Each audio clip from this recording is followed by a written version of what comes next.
ব্যাটাকে একদিন পেলে না বাইসাইকেল কিক করে বাজারের বাইরে পাঠিয়ে দেবো, দেখলেই শরীরটা চলে যায়। বাবা আমি বিয়া করব। প্রথমে কৃষ্ণদা জমালয় জীবন্ত ভানুর জন্য তার যে সফলতা সেটার জন্য অভিনন্দন এবং শুভেচ্ছা। Thank you. চেষ্টা করি আমার মতো করে বলতে, তবে এই মাঠের লড়াইটা ঘরের মধ্যে ঢুকিয়ে গৃহযুদ্ধ যে বাঁধালেন, এটা কি ভালো করলেন? কিন্তু সেটা যদি মজা করে হয় তাহলে মনে হয় ভালোই হবে। হ্যাঁ, মজার জন্য তো ভালোই। আচ্ছা হ্যাঁ, মানে এইটা একটা অনেকেরই প্রশ্ন যে কৃষ্ণেন্দু, ডক্টর কৃষ্ণেন্দু মানেই কি একটু হাসি, কোনো সময় সিরিয়াস কন্টেন্ট নিয়ে সিনেমা করবেন, একেবারে ওই যে লোক চোখের জল মুছতে মুছতে প্রেক্ষাগৃহ থেকে বাইরে আসবে, এরকম কি কোনো সময় মনে হয়? হ্যাঁ, মানে হাসতে হাসতেও চোখের জল বেরোয়, দুঃখতেও চোখের জল বেরোয়। এর আগের ছবিতে ভানুতে অনেকে দেখেছি হাসতে হাসতে চোখের জল বেরোতে। এবারে আমার কমেডি করা ছবি এইটাই বোধহয় লাস্ট আপাতত, কারণ সামনে যে 2-3টে ছবির কথা হয়ে চলেছে সেগুলো একেবারেই কমেডি ত্রিসীমানাতে নেই। এবং আমার লেখা একটা ছবির অলরেডি শুটিং হয়ে গেছে সায়ন্তন ঘোষালের অশনি বলে, সেটা একেবারে ডার্ক থ্রিলার ছবি, স্বস্তিকাদি আছে, দিতিপ্রিয়া আছে। তো আস্তে আস্তে আমি অন্য জনরে লেখার চেষ্টা করছি। তো আমার নিজের ছবিও যে দুটো আসতে চলেছে বা শুটিংয়ে যাব সেগুলো কমেডির বাইরেই, কিন্তু আবার মানে এটা পুরো দেশের বাড়ির মতো, এখানে ফিরে এলে একটা আলাদা অনুভূতি হয়। এটা তো একদম মাল্টি স্টার কাস্ট, মানে বলা যেতে পারে 28 বছরের অভিনয় জীবনে পদার্পণ শ্রাবন্তীদির। তারপরে এনারা প্রত্যেকেই তো অনেক সার্থক, মানে অভিনেতা, সফল অভিনেতা অভিনেত্রী। তো এদের নিয়ে কাজ করতে গিয়ে পরিচালক হিসেবে কোনো সময় কি অসুবিধা হয়? তার মধ্যে রজতা বোদা রয়েছেন, মঞ্চের একজন মানে অন্যরকম মানুষ, সব রকম অভিনয় করতে পারেন উনি, সেটা আমরা দেখেছি। এই যে তুলিকাদি, এই প্রত্যেক মানুষগুলো, খরাজদা, একেবারে শেষেও বিশ্বনাথ দা, এই সবাইকে নিয়ে যখন কাজ করেন তখন কি কোনো জায়গায় মনে হয় যে আমি হারিয়ে গেলাম বা কিছু প্রাপ্তি হলো কোনোভাবে, কোনো কিছু এই ধরনের হারিয়ে যাওয়াটা, বিশেষ করে যে পরিচালক হিসেবে আমার মনে হয় আরেকটু দেওয়ার ছিল, এনাদের দাপটের কাছে ঝাঁঝটা আমার কমে গেল?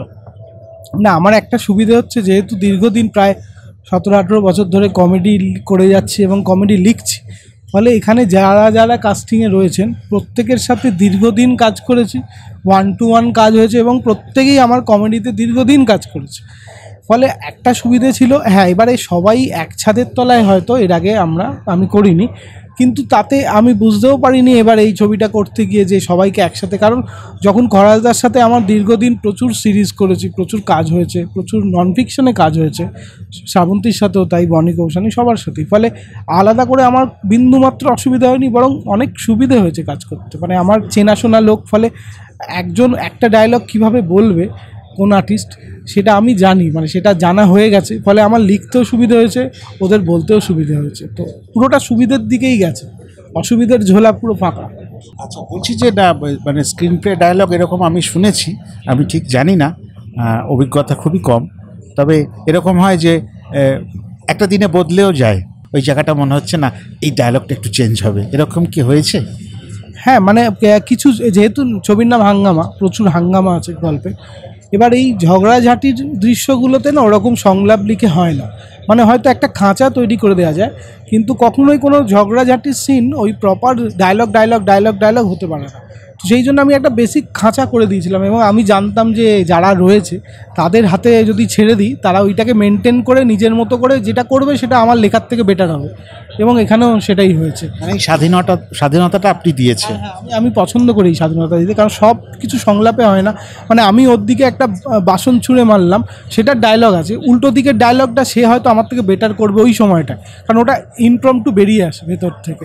আর যেহেতু সবাই কমেডি জনারের মানুষ অভিনয় করে, ফলে অনেক বেটার বলেছে। ফলে এই যে হাঙ্গামার যে জায়গাগুলো, সেগুলো আমি বেসিক্যালি ফাঁকাই রেখে দিয়েছিলাম, যে ইমপ্রম্পটু যা মাথায় আসবে ওই ঝগড়াঝাটির সময়, এবং সেই সিনগুলো প্রত্যেকটা খুব ভালো হয়েছে, মানে এক্সপেরিমেন্টটা বিফলে যায়নি।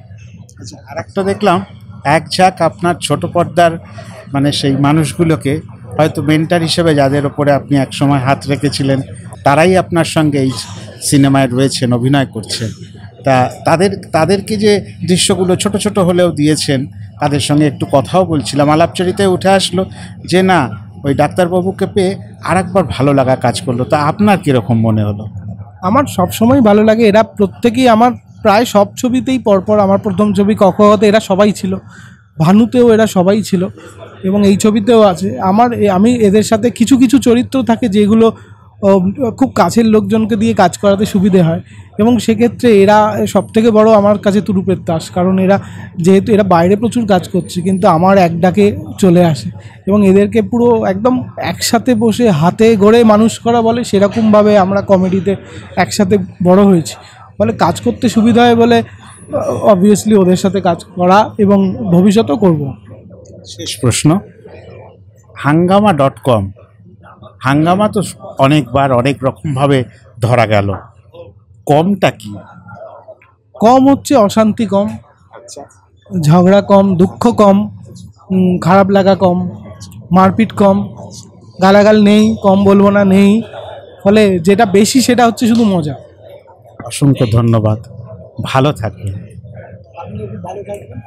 এবং আপনাকে হঠাৎ করেই আপনার সাথে দেখা হয়েছিল যখন প্রথম ভানু রিলিজ হয়েছিল, প্রথম দিনই আপনার সাথে দেখা নরেন্দ্রপুরে। তো আপনাকে আমার পছন্দ হয় সত্যি সত্যি। আমি আজ পাশে বসে আছেন তা না, আমি অনেক দিন ধরেই ফলো করি আপনার ইউটিউব চ্যানেল এবং শুভেচ্ছা রইল। প্রচুর মানুষজন একে ওকে খারাপ বলে কখনো বড় হওয়া যায় না বলে আমি পার্সোনালি মনে করি। খারাপ থাকবে, ভালো থাকবে, কিন্তু আপনি যেরকম মানুষ আছেন আপনার শব্দ চয়ন আমি ধারে কাছেও যেতে পারবো না। না এ বাবা, তো আপনার বাংলা বলা আমার খুব পছন্দ, আমার বাঙালি, আপনি একজন প্রকৃত বাঙালি। তো ভালো থাকবেন, এরকম এইভাবেই এগিয়ে যান। অশেষ ধন্যবাদ।